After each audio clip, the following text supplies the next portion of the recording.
सावधान इंडिया।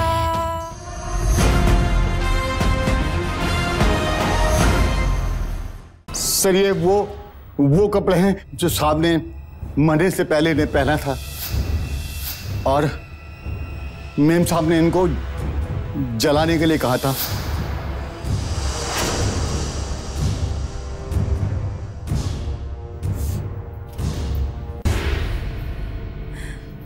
हाँ, मैंने ही कहा था इन कपड़ों को जला देने के लिए, क्योंकि मेरे पति की मौत प्लेग जैसी खतरनाक बीमारी से हुई थी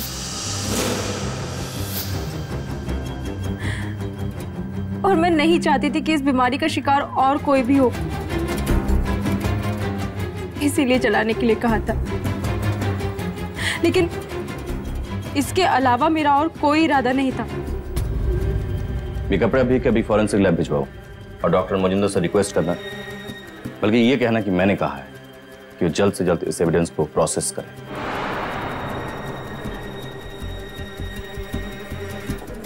हम भी तो देखिए आखिर ये एविडेंस जलाया क्यों जा रहा था।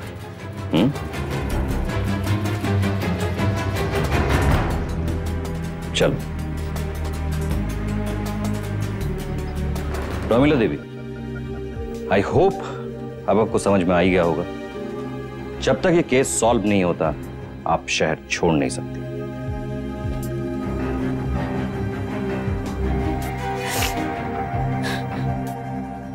जब इंस्पेक्टर गांगुली ने प्रोमिला का सामना किया तो उन्हें उम्मीद थी कि कोई ना कोई बड़ा खुलासा जरूर होगा, लेकिन ऐसा कुछ नहीं हुआ। अब उनके पास बस एक आखिरी कड़ी बची थी, देवाशीष के कपड़े। यह केस दिन ब दिन और पेचीदा होता जा रहा था। केस अपने आप में इतना बड़ा नहीं था, लेकिन इस केस में जिस हथियार का इस्तेमाल किया गया उसने इसे रहस्यमय बना दिया था। इंस्पेक्टर गांगुली ने केस को सुलझाने के लिए दिन रात एक कर दिए, क्योंकि उन्हें डर था कि यह प्लेग के बैक्टीरिया अभी भी किसी के पास मौजूद है, जिससे एक बड़ी महामारी फैल सकती है और सैकड़ों बेगुनाहों की जान जा सकती है। सर, सीरम का मैच मिल गया सर। किस इंस्टीट्यूट से मैच किया? मुंबई सर, परेल। मुंबई परेल से? मुंबई से इस केस के किसी भी सस्पेक्ट का कोई कनेक्शन तो नहीं है? पहले कोलकाता, फिर दिल्ली, फिर हैदराबाद। चारू, ये तो नेशनल लेवल का केस बनता जा रहा है। सर, वहां से डेफिनेटली कोई क्लू मिलेगा सर, क्योंकि किसी भी रिसर्च इंस्टीट्यूट में हाई सिक्योरिटी होती है और आप वहां से ऐसे ही कोई भी रिसर्च मटेरियल बाहर नहीं ला सकते। आई एम श्योर सर कि कोई अंदर का बंदा है जिसने ये सीरम चुरा कर किलर तक पहुंचाया सर। हाँ, मैं मुंबई पुलिस से कांटेक्ट करता हूँ। सर, तब तक तुम फॉरेंसिक डिपार्टमेंट में फोन करो और पता करो कि शर्ट पर कोई ट्रेसेस मिले हैं या नहीं। Okay sir. अच्छा, एक काम करो सर, मजुमदार को फोन करो और कहो कि फोन में ही रिपोर्ट दे दे। राइट? ओके, गो। ओके सर, बस आप ये समझ लीजिए कि आपने अपना टेंशन हमें दे दिया। मैं अभी मुंबई रिसर्च इंस्टीट्यूट जाकर तहकीकात करता हूँ। जय जय। चल सर, मिस्टर मजुमदार से बात हो गई। शर्ट पर स्वेट डिपॉजिट, पाउडर रेसिड्यू और अल्कोहल का ट्रेसेस मिले सर। पोस्टमार्टम रिपोर्ट में तो लिखा हुआ था बॉडी में कोई अल्कोहल कंटेंट नहीं मिला है, फिर अल्कोहल कहां से आया?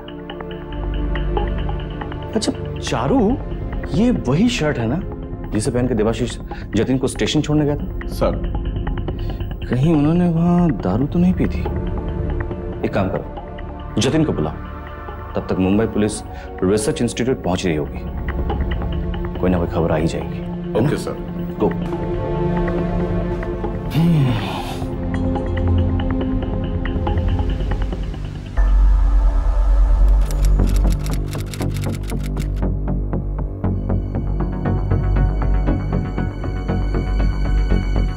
Hello sir. हेलो, ये इंस्पेक्टर गाँव हैं। ये यहाँ एक मर्डर केस के इंपॉर्टेंट एविडेंस की तहकीकात करने आए हैं। याद है कलकत्ता से प्लेग सीरम का सैंपल आया था? जी सर। आप बता सकती हैं कि आपके लैब से सैंपल कोलकाता कैसे पहुंचा?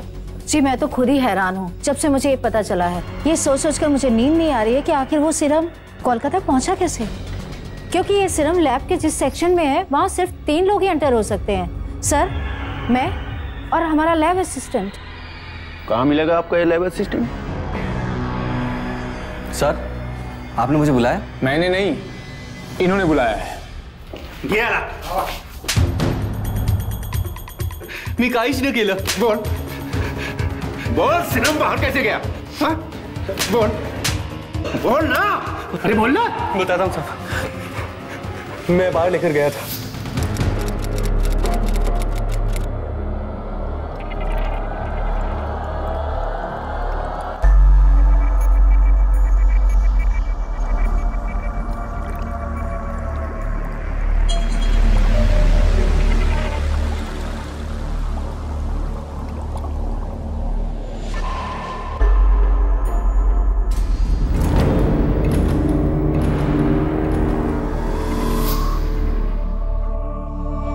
पैसे के लालच में 10,000 मिले थे। शर्म नहीं आती तुझे? तुझे पता है तूने क्या किया? चंद रुपयों के लिए तूने लाखों लोगों की जिंदगी को खतरे में डाल दिया है। तुझे पता है प्लेग के सीरम से महामारी फैल सकती है। ऐसा कुछ नहीं होगा सर, पक्का। मैंने बहुत ही जिम्मेदार इंसान को वो सीरम दिया है, डॉक्टर पुरुषोत्तम। उसे अपनी पर्सनल रिसर्च के लिए वो सीरम चाहिए था। फिर वो सीरम कलकत्ता मर्डर केस में कैसे मिला? बोल। मर्डर? अब ये बता कि वो तेरा उत्तम पुरुष पुरुषोत्तम कहाँ मिलेगा? बोल। हाँ बोल। बताता हूँ साहब, उसका एड्रेस और फोन नंबर दोनों है मेरे पास। पर सर वो मर्डर में मेरा कोई हाथ नहीं था। अरे वो निकालना हमारा काम है, तो सिर्फ नंबर और एड्रेस बोल। चलिए। जी सर। तुम्हारे दादा की शर्ट पे अल्कोहल ट्रेसेस मिले हैं, कैसे? सर दादा तो दारू नहीं पीते थे, मालूम है। अगर नहीं पीते थे फिर ये दारू के ट्रेसेस आए कहां से, ये बताओ। ये वही शर्ट है जिसे पहन के तुम्हारे दादा तुम्हें बस डिपो छोड़ने गए थे? मुझे नहीं पता सर, हम तो सीधा घर से बस डिपो की तरफ आए। एक मिनट सर, दादा ने दारू नहीं पी थी, लेकिन जिसके साथ हमारी लड़ाई हुई थी शायद उसने दारू पिया। लड़ाई? जी सर, हमेशा की तरह दादा मुझे बस डिपो छोड़ने आए थे। देख जतिन, मेरा सुलोचना से कोई बैर नहीं। अरे मैं खुद चाहता हूँ कि उसका हिस्सा उसे दे दूं। हाँ दादा दे दो, किटपिट तो खत्म हो जाएगी, और चाहिए तो मेरा हिस्सा भी दे दो। देख तू फिक्र मत कर, मैं कुछ करता हूँ।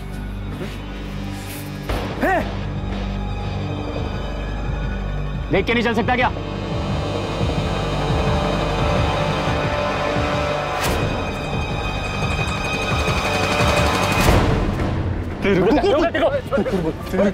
चल निकल इधर से, छोड़ो मुझे। चल। शायद इसीलिए वो अल्कोहल के ट्रेसेस आए हो सकता है। शायद उसने तुम्हारे भाई को इंजेक्शन भी मार दिया हो। क्यों चाहते? सर। अच्छा, तुमने स्टेटमेंट में झगड़े का मेंशन क्यों नहीं किया? सर वो मामूली सा झगड़ा था, मुझे क्या पता इसका इस केस से लिंक निकल आएगा। शायद उन्होंने तो मेरे दादा को पता लग जाएगा, सब पता लग जाएगा। आजकल हर पब्लिक ट्रांसपोर्ट पे सीसीटीवी कैमरा लगा हुआ होता है, जो भी हुआ होगा सब कुछ पता लग जाएगा। तुम अभी जाओ, लगा तो फिर बुलाओ, ठीक?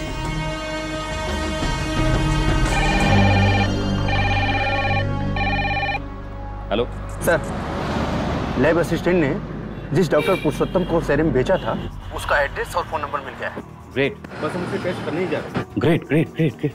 लगता है हमें खून ही मिल जाएगा। इधर हमें भी एक लीड मिली है, आप पुरुषोत्तम को पकड़िए और मैं देखता हूँ ये लीड हमें कहां तक पहुंचा। जय हिंद। या sir, okay. Sir, good news है, बस डिपो वालों से बात हो गई है। उनका कहना है कि जब तक हम लोग वहां पहुंचेंगे वो सीसीटीवी की फुटेजेस अरेंज करके रखेंगे। गुड, चलो सर।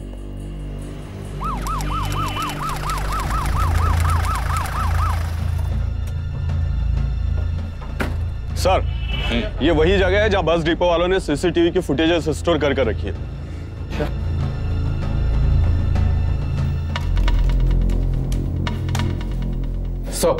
ये देखिए, शायद आप लोग इसी झगड़े की बात कर रहे हैं।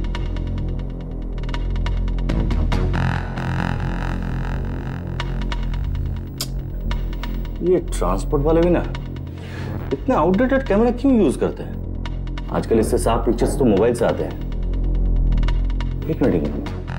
पॉज कीजिए, पॉज कीजिए, पॉज। ये चारू सर, देखा तुमने तो लाल जर्किन वाला जब देवाशीष से टकराया? सर कुछ क्लियर नजर नहीं आ रहा है सर। जूम कीजिए, और कीजिए, और कीजिए।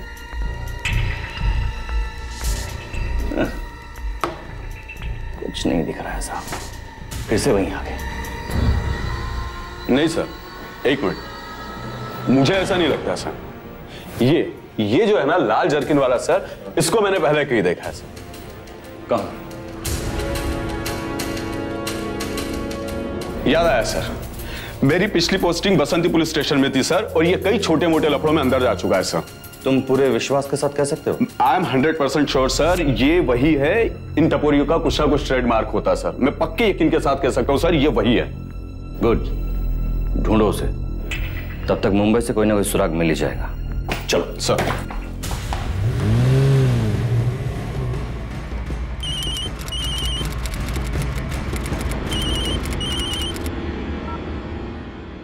हाँ,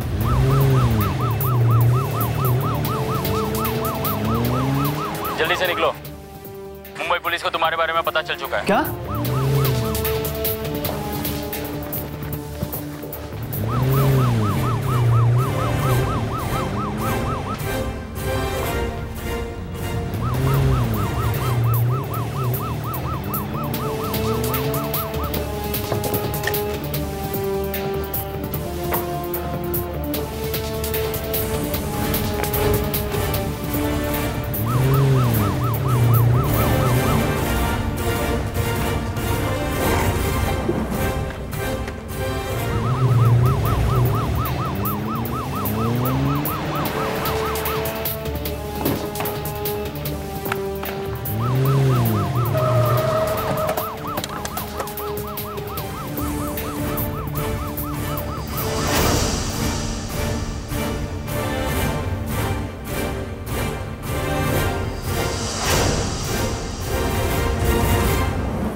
सर यहाँ तो टाला है।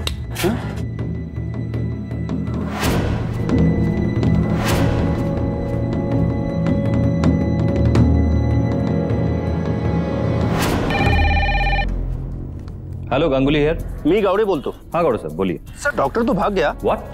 पर पड़ोसियों ने बताया कि कुछ देर पहले ही निकला है। ये कुछ ज्यादा ही कोइंसिडेंस नहीं लग रहा है? आपने उसके मोबाइल नंबर पर कॉल किया?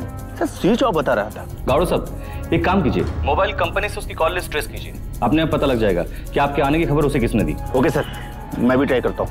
ओके। आने की खबर उसे किसने दी होगी?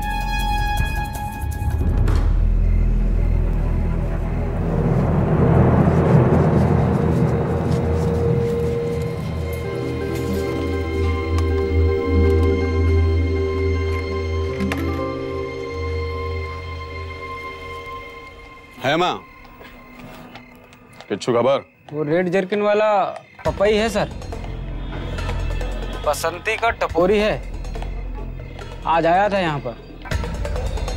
मैंने उसे बात करते हुए सुना कि सोना काछी में दारू के अड्डे पर वो अपने किसी पुराने क्लाइंट से मिलने वाला है।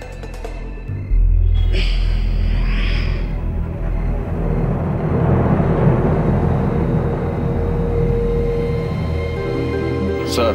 हाँ, ये आखिरी मौका है, मिस कर गया तो ये केस कभी नहीं सॉल्व हो पाएगा। मैं भी निकलता हूँ। Okay sir. ओके।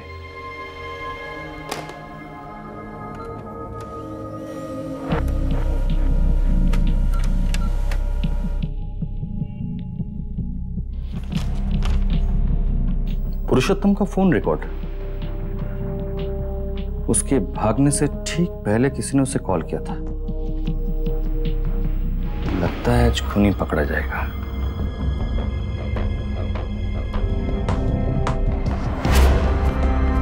यही है सर।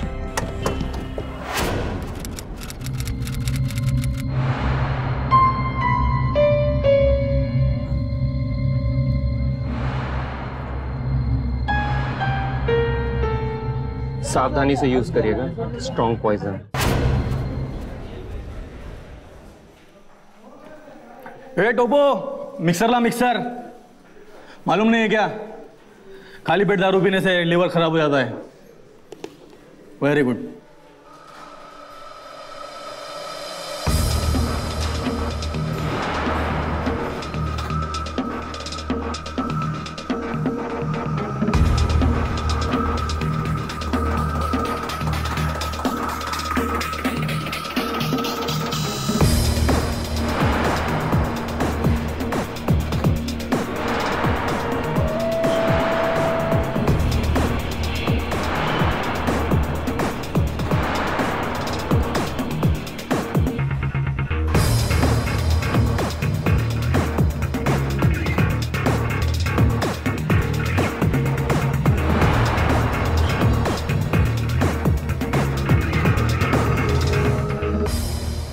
बोलो, कैसे याद किया?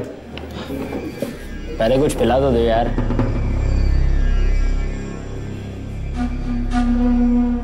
ए टोपो, एक गिलास और ला।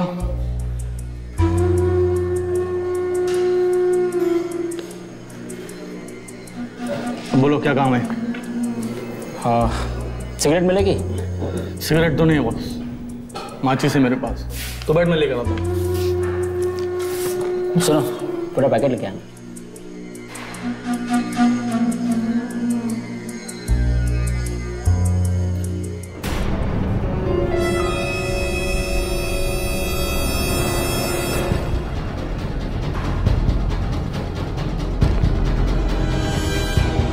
पकड़े सर? नहीं, अभी नहीं।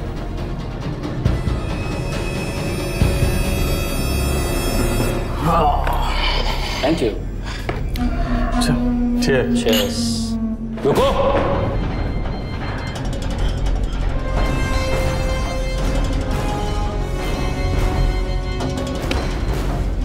ये दारू नहीं, जहर है। जहर?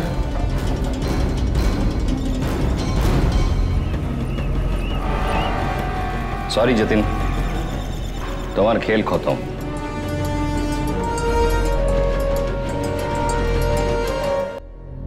सर, पिक्चर हॉलीवुड पिक्चर में मैंने देखा था। मुझे लगा किसी को पता नहीं चलेगा, लेकिन जब डॉक्टर बैनर्जी को प्लेग का शक हुआ तो मुझे ये सारे सिम्टम्स प्लेग के लग रहे हैं। मैं डर गया था। आई थॉट अगर मैं ही बता दूंगा तो किसी को मुझ पर शक नहीं होगा। दादा की बाजू देखिए, ये निशान देखिए। ऐसा नहीं लगता जैसे किसी ने उन्हें इंजेक्शन दिया। वैसा ही हुआ जब तक दारू के ट्रेसेस नहीं आते। जब आपने मुझे पूछा तो तुम्हारे दादा की शर्ट पे अल्कोहल ट्रेसेस मिले हैं। कैसे? मुझे ऐसा लगा कि आज नहीं तो कल आपको पता चलना ही है, तो मैं ही बता देता हूँ। दादा ने दारू नहीं पी थी, लेकिन जिसके साथ हमारी लड़ाई हुई थी शायद उसने दारू पिया। मुझे नहीं पता था कि उस दिन। ग्रेट, लगता है अब हमें खूनी मिल जाएगा। इधर हमें भी एक लीड मिली, अब पुरुषोत्तम को पकड़िए और मैं देखता हूं ये लीड हमें कहां तक पहुंचाती है। जय हिंद। पुरुषोत्तम को भी मैंने ही फोन किया था।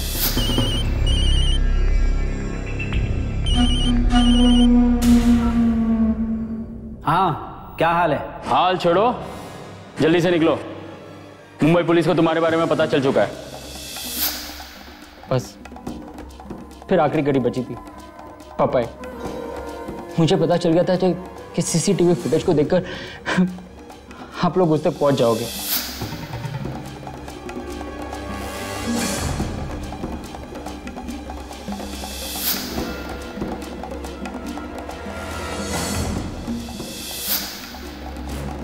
तो मैं चला उसे मारने। थोड़ा सावधानी से यूज करिएगा, स्ट्रॉन्ग पॉइजन है।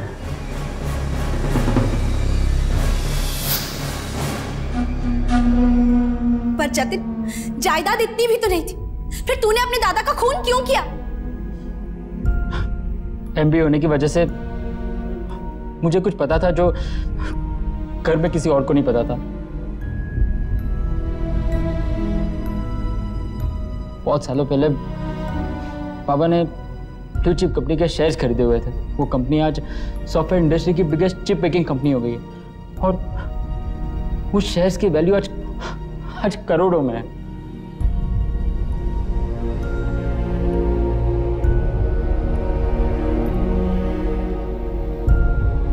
तभी मैंने डिसाइड कर लिया था कि ये पेपर्स सिर्फ और सिर्फ मेरे होंगे। मैं जानता था कि ये पेपर्स के बारे में सिर्फ दादा जानते हैं और अगर दादा नहीं रहे